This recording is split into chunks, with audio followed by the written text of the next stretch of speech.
Những mâu thuẫn trong phát ngôn của Phi Nhung và quản lý Diễm Phạm về vụ Hồ Văn Cường.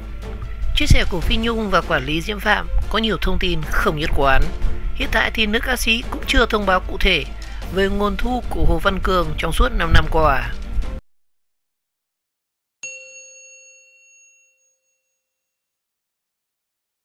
Mối quan hệ với Phi Nhung và cuộc sống của Hồ Văn Cường trong 5 năm qua đang là đề tài bàn luận của rất nhiều khán giả. Và về vấn đề này thì mẹ nuôi Phi Nhung và quản lý Diễm Phạm cho thấy có nhiều sự bất nhất trong cách trả lời. Và hơn thế thì họ vẫn im lặng trước những câu hỏi về thù lao của Hồ Văn Cường sau khi đăng quang tại Việt Nam Idol Kids. Lời hứa hỗ trợ học phí nhưng giữ toàn bộ cát xê và 200 triệu đồng tiền thưởng. Năm 2016 thì Hồ Văn Cường được nhận khoản tiền thưởng 200 triệu đồng khi chiến thắng Việt Nam Idol Kids. Tuy nhiên, thì số tiền thưởng 200 triệu đồng hiện tại do Phi Nhung và quản lý Diễm Phạm đang giữ. Và cũng trong năm 2016, sau khi nhận Hồ Văn Cường làm con nuôi, thì Phi Nhung thông báo sẽ hỗ trợ toàn bộ học phí, đồng phục, sách giáo khoa, vân vân cho Cường đến năm 18 tuổi. Tức là dù chi phí phát sinh là bao nhiêu thì Phi Nhung cũng sẽ chi trả. Nên thực tế thì khoản tiền thưởng trên cũng như cát xê của Hồ Văn Cường không cần dành cho lo việc học, và nếu như Phi Nhung giữ đúng lời hứa. Và sau 5 năm khi được hỏi về khoản tiền thưởng 200 triệu đồng của Hồ Văn Cường thì Phi Nhung trần tình trong video gửi khán giả như sau: nếu lấy 200 triệu đồng tiền thưởng của Cường xây nhà dưới quê thì tương lai của con như thế nào? Cường phải đi học chứ. Phi Nhung và quản lý Diễm Phạm bày tỏ quan điểm cát xê của Hồ Văn Cường là thấp và phải giữ lại để trả cho chi phí học tập. Và dư luận đâu có biết một năm Hồ Văn Cường học ở trường quốc tế phải đóng bao nhiêu tiền. Trường quốc tế có chính sách giảm nhưng không phải là miễn phí tất cả. 3 năm thì Cường học ở trường Lê Văn Tám hết bao nhiêu tiền thì không ai biết. Quản lý Diễm Phạm đã trả lời phóng viên về lý do giữ toàn bộ cát xê và tiền thưởng của Hồ Văn Cường. Và theo tìm hiểu của phóng viên, giai đoạn từ năm 2017 đến năm 2019 chính là thời điểm Hồ Văn Cường học cấp 2.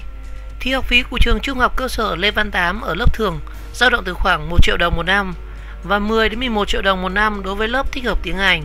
Và lên đến cấp 3 thì Hồ Văn Cường chuyển sang học trường quốc tế iSchool. Bảng học phí công khai của trường hệ thống iSchool cho hệ trung học phổ thông tại đây dao động từ 55 đến 66 triệu đồng. Tuy nhiên, thì Hồ Văn Cường nhận được học bổng của trường theo diện hỗ trợ tài năng trẻ. Và thông tin này do trường công khai trên trang chính thức của họ. Lời tuyên bố Hồ Văn Cường không có show diễn trong vòng 2 năm. Quản lý Diễm Phạm đã trả lời với phóng viên 2 năm này thì Cường không đi hát thì ai sẽ nuôi. Tuy nhiên, khi kiểm tra lại lịch diễn được đăng tải công khai trên trang Facebook, chúng ta có thể dễ dàng nhận thấy Hồ Văn Cường vẫn có lịch diễn trong giai đoạn từ năm 2019 đến năm 2020 và hoàn toàn không có chuyện nghỉ hát như đã chia sẻ của quản lý. Cụ thể, ngay trên trang cá nhân thì Hồ Văn Cường đã đăng tải lịch diễn tại Mỹ trong các ngày từ 17 đến ngày 18 tháng 8 năm 2019, ngày 21 tháng 8 năm 2019, ngày 29 tháng 8 năm 2019. Và tới tháng 11 thì giọng ca sinh năm 2003 vẫn cùng mẹ nuôi Phi Nhung đi diễn tại Thụy Điển và một số địa điểm khác tại châu Âu. Ngày 11 tháng 7 năm 2020 thì quán quân Việt Nam Idol Kids có lịch diễn tại một phòng trà ở Kim Mã, Hà Nội. Và một ngày sau thì Hồ Văn Cường đăng bài thông báo đã thi học kỳ xong và có lịch biểu diễn ở Bắc Ninh vào tối cùng ngày. Vào ngày 29 tháng 7 năm 2020 thì Hồ Văn Cường và Phi Nhung diễn ở Uông Bí, Quảng Ninh. Trước đó thì giọng ca 18 tuổi cũng có lịch biểu diễn ở Bến Tre trong khoảng thời gian từ 21 đến 29 tháng 6 năm 2020. Và cũng rất nhiều lần Hồ Văn Cường cũng chia sẻ video phát trực tiếp trực tuyến từ Cà Mau khoảnh khắc em biểu diễn ở ngày tối 26 tháng 12 năm 2020. Và trong giai đoạn từ năm 2016 đến 2017 thì Hồ Văn Cường là sao nhí đắt sâu bậc nhất Việt Nam. Một tuần em chia sẻ ảnh hoặc video biểu diễn tại từ 2 đến 3 sự kiện. Và trung bình cứ cách một ngày lại có một show diễn. Và địa điểm các buổi biểu diễn hết sức đa dạng và trải dài từ Bắc đến Nam. Và trên các poster sự kiện hoặc là các video ghi lại cảnh biểu diễn thì Hồ Văn Cường được mời biểu diễn một cách độc lập. Và điều này mâu thuẫn với tất cả các câu trả lời của quản lý.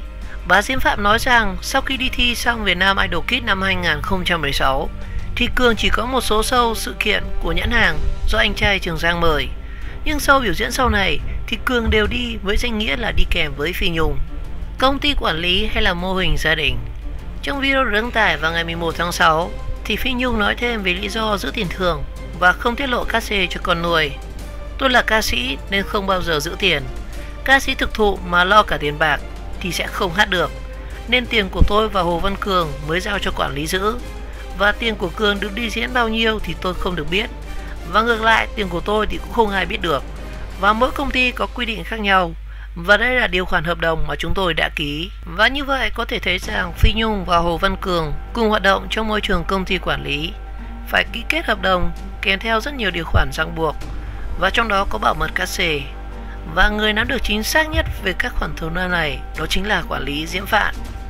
Tuy nhiên, khi trả lời phóng viên thì bà Diễm Phạm, quản lý của Phi Nhung và Hồ Văn Cường, lại khẳng định họ là gia đình khi được đề cập đến chuyện minh bạch tài chính. Giữa chúng tôi và Hồ Văn Cường không phải mối quan hệ giữa bầu sô và ca sĩ, mà là người thân và là gia đình. Chị Nhung nuôi nấng, lo lắng việc học hành cho Hồ Văn Cường, còn tôi và mọi người trong công ty mỗi người một tay giúp đỡ cho chị ấy. Trong khi Phi Nhung nhấn mạnh Hồ Văn Cường được công ty quản lý cát xê, còn bà Diễm Phạm lại nói rằng đây là mô hình gia đình. Và sau vụ việc lộ tin nhắn vừa qua thì tôi đã mời cơ quan công an điều tra sự việc.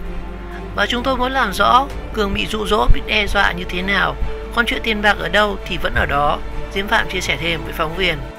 Và rất nhiều ý kiến nhận định đây là một cách trả lời cho có từ phía ekip. Và những ý kiến này cho rằng Phi Nhung đã làm đến cùng về việc Hồ Văn Cường lộ tin nhắn gọi mình là quỷ dữ, thậm chí là nhờ cơ quan điều tra. Vậy nhưng, trước những câu hỏi chính đáng về nguồn thu của Hồ Văn Cường trong 5 năm qua, thì bà Diễm Phạm chỉ lại đáp rằng tiền bạc ở đâu thì vẫn ở đó. Và trả lời phóng viên thì luật sư Phạm Văn Sinh của công ty luật Phạm Anh cho biết, theo khoản 1 đến 4 điều 21 của Bộ luật dân sự hiện hành năm 2015 về giao dịch dân sự do người chưa thành niên, thì Hồ Văn Cường ở độ tuổi từ 6 tuổi tới chưa đủ 15 tuổi, thì giao dịch giữa Hồ Văn Cường với bên thứ ba gồm ký kết hợp đồng về biểu diễn nhận cát xê do người đại diện theo pháp luật, tức là cha mẹ của Hồ Văn Cường đồng ý và thực hiện. Và từ khi đủ 15 tuổi thì Hồ Văn Cường có toàn quyền quyết định. Nếu công ty quản lý nhận cát xê và giữ thay Hồ Văn Cường thì cần phải có sự đồng ý của cha mẹ Hồ Văn Cường bằng hợp đồng. Ngoài ra thì việc giữ cát xê, sử dụng tiền trên phải nhằm mục đích đáp ứng nhu cầu thiết yếu của Hồ Văn Cường. Vì theo quy định tại điều 73 Luật Hôn nhân và Gia đình, luật sư Phạm Văn Sinh trả lời phóng viên.